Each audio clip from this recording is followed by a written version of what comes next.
Hi, welcome to Basics. This is chapter 2, which is going to be about bass, how it's important in bands and in music, and how to change the sound of your bass through just one guitar, and how to make it sound different for different styles of playing.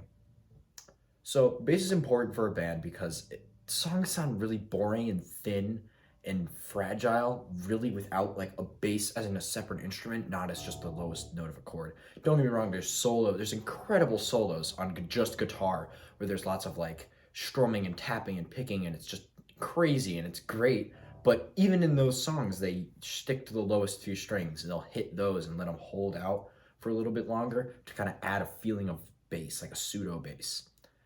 And it's just without the bass guitar, especially in a lot of rock music and a lot of like blues derived music, it just sounds light and airy, and just inherently, even though the songs, like there's some songs that probably have bass in them that you don't even realize have bass because the bass is just super quiet, and for whatever reason the artist or the producers decided to kind of like not hide it but put it away so it's not as loud, it's not as combative towards all of the other parts of music, which there's nothing wrong with that. It's just interesting take, and me as a bassist, I don't really like it, but everyone has their own likes and dislikes and opinions and whatever.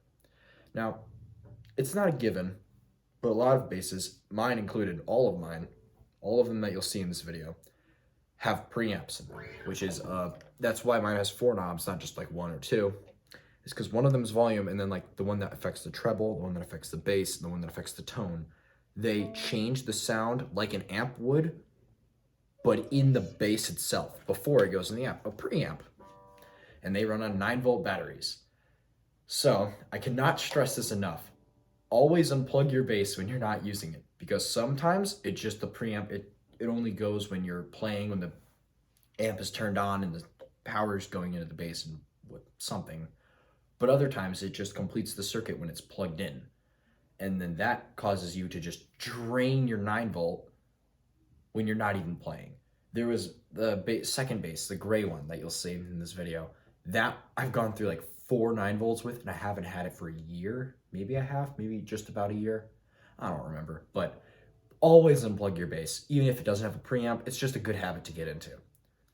Now, like I was saying, it can mess with the treble and bass. Treble is a thing. It just makes I think what it is it makes the sound waves like more aggressive, but I don't know for sure. But I know that it makes your bass, instead of sounding like this, when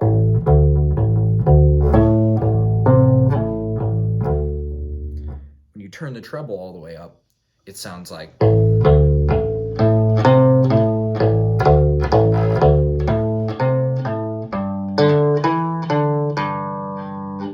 which I like that, not necessarily to that level because then it's starting to sound like a guitar, but I like the punchy, like kind of like combative, like harsh sound of it because it just appeals to me. And on the opposite side of that spectrum, there's also the bass, part of the bass, which turns it again from like a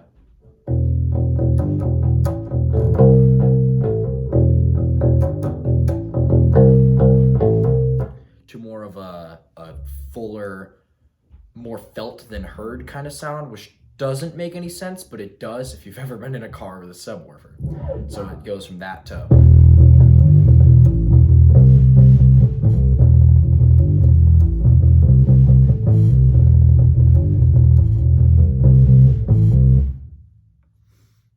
now. Like I said, I can't stress enough how important it is to unplug your bass so your preamp doesn't die, because sometimes it just slowly gets quieter until it dies, or like with the gray one. But with this one, like I said, this one just starts getting all glitchy, and it'll bounce between having a whole bunch of treble, bounce between having a whole bunch of bass, and then it just kind of like glitches in and out, and it doesn't sound good. So always unplug your basses when you're not using them, because 9-volts are expensive.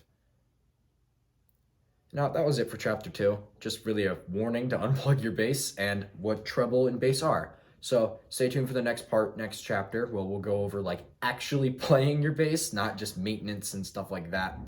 Yeah.